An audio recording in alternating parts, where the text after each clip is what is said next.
अ, कर्म नम्रता में अमरता है। तो नम्रता शब्द ही कहता है न मरता, यानी नम्रता में ही। तो जो अहंकार शून्य हो जाता है वो ही नम्र, और जिसमें अहंकार है वो नम्र नहीं हो सकता। इसलिए जो अहंकार शून्य हो गया वो अमर है,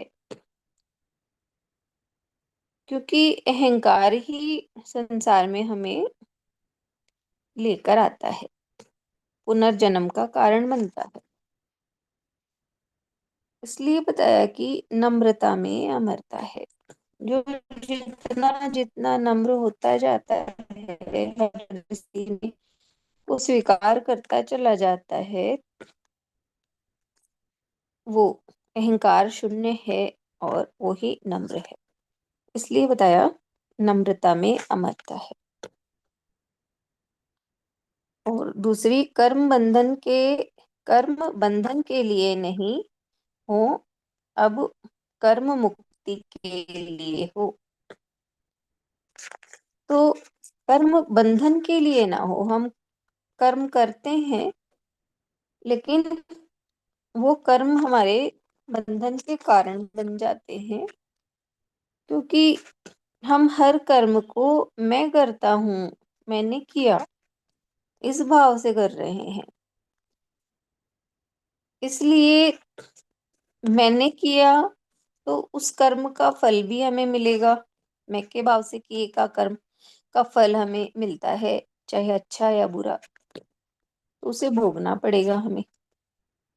तो मैं के भाव से किया कर्म हमें बंधन में बांधता है, लेकिन अब ज्ञान होने के बाद अब हमारे कर्म मुक्ति के लिए हों। यानी अब हम कर्म तो करें लेकिन मैं के भाव से नहीं, परमात्मा के भाव से करें। जो कुछ कर रहे हैं तुम करवा रहे हो तेरे लिए है।